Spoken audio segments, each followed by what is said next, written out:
Well, good morning. Keith Hayes with Rouser Radio. And a late start, a very late start this morning, and I do apologise. I'll explain why in a minute.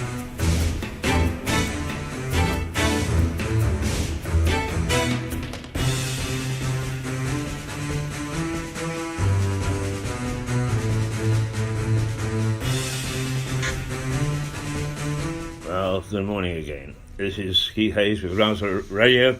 Broadcasting from the southeast of England, from the tiny town of Lewes, which is the county town of East Sussex, has a namesake in Delaware in the United States, and strange enough, they also are in a county, not quite the same sort of county as us, but called Sussex, or East Sussex. We live in interesting times, don't we? The reason that we're late, and it's something that we're going to have to sort out, is I have to rush from the TV studio down to the radio studio. It's a bit like the BBC. We've got a lot of stairs in between, so I'm panting up and down stairs to get from one studio to the other, and we haven't got our timing quite right. So I think that probably, we will have, because we're going to truncate the television program down to 10 minutes. But so far I haven't been able to keep my mouth shut. And that's very typical, because we do broadcast and we do say that we're the mouths that roar. And we're trying very hard to become the watchdog of local politics. The thing is that we want to be local but not parochial. That's our catchword, if you like, which means that we look at wider issues to see how they're going to impact on the people in Lewes and on our governance here. And that's why we take a wee bit of time to look at various things and that aren't in our patch, but how they're going to impact. And one of the things that at the moment that we're looking at is the Boris Johnson situation, in which Boris said, root and branch, we've got to look at reform in British governance. And I think that he's absolutely right. The local council is in a mess. People up and down the country tell me that it's very similar in their area. So the whole thing has got to be investigated, because otherwise we're just going to carry on with the bad governance, and it is bad, that we've got all the way around.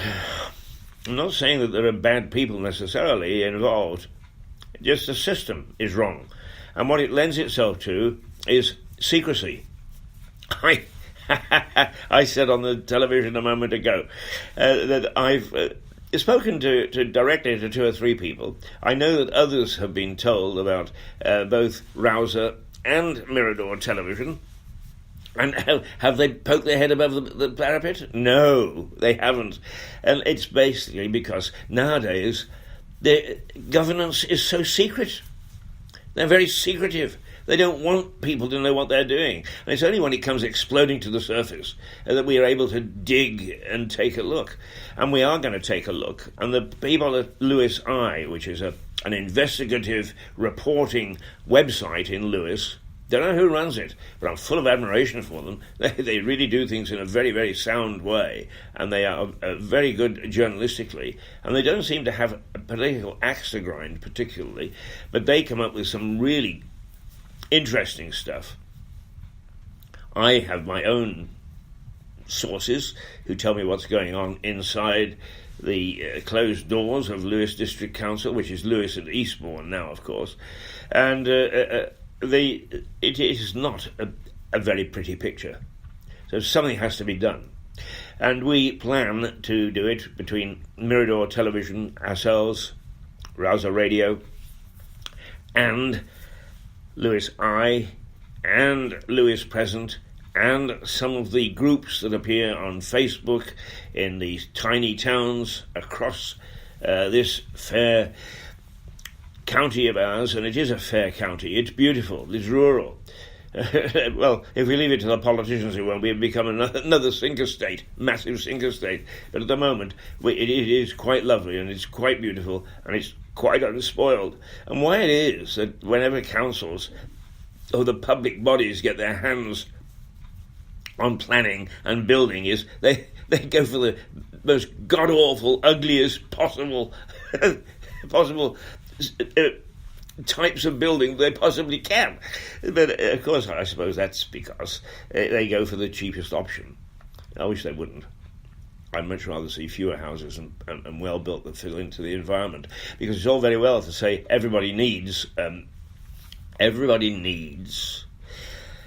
a house, a home, and I do appreciate that. But if in fact what we're doing is we're creating homes and houses and we're putting them together in little boxes, so what we're doing is creating new sinker states with more knives and more rotten ways of living, and the environment is going, and suddenly nobody knows what a flower or a tree is, or the birds have disappeared to somewhere else, well then stop it. Let's go back and let's start to take a look. There seems to be no long-term strategic planning anymore. None. I know it's tough, strategic planning, particularly in politics, because people are banging on your door demanding that you get some action now. I mean, you've seen the stories in the papers.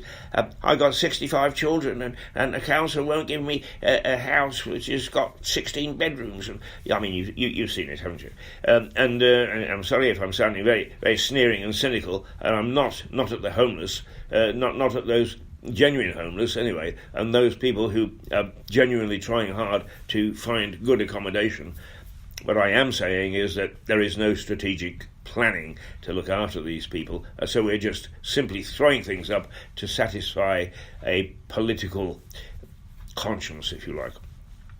Oh, what a good start to the day. Oh, I love that. Now, I'm going to play a little bit of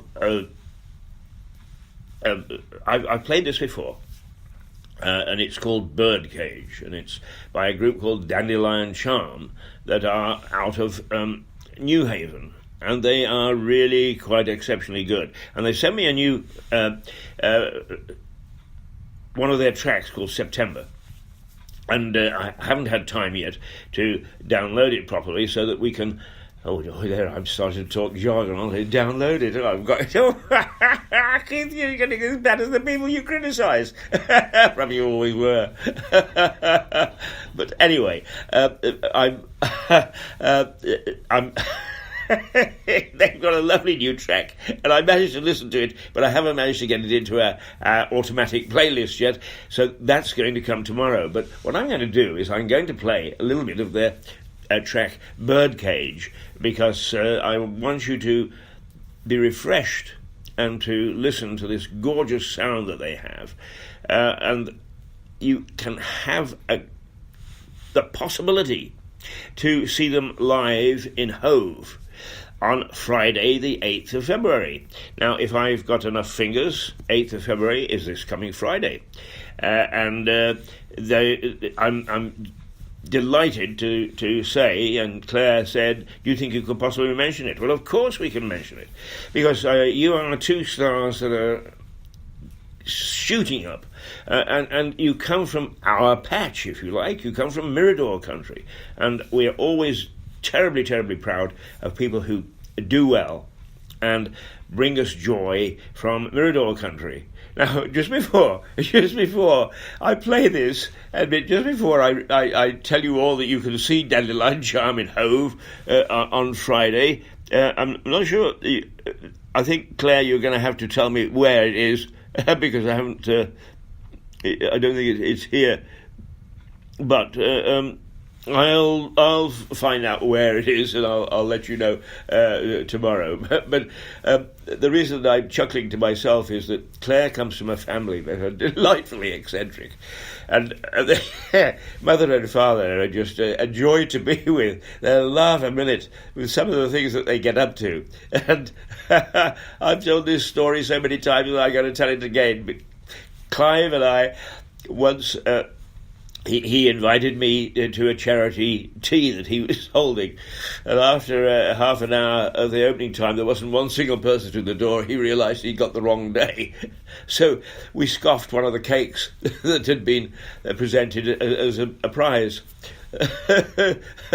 and lo and behold, the lady who had presented it said to Clive, I want to come next week to the tea, and I want to see who wins it, and so on and so forth. So the two of us had to, first of all, try to remember what the hell the damn cake looked like, and then scour around Lewis' stores to see if we could find one that was similar. And all we got is a vague description of, it was very tasty.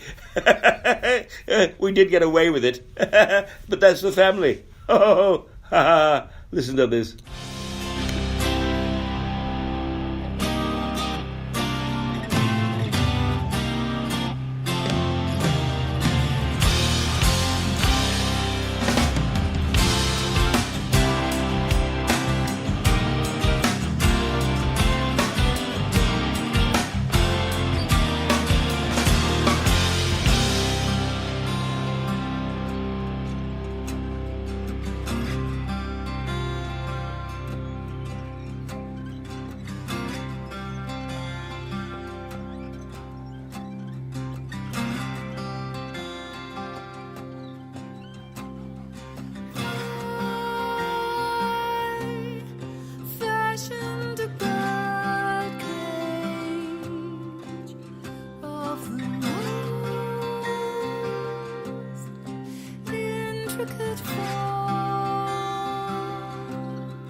And he said, sing, canary, sing.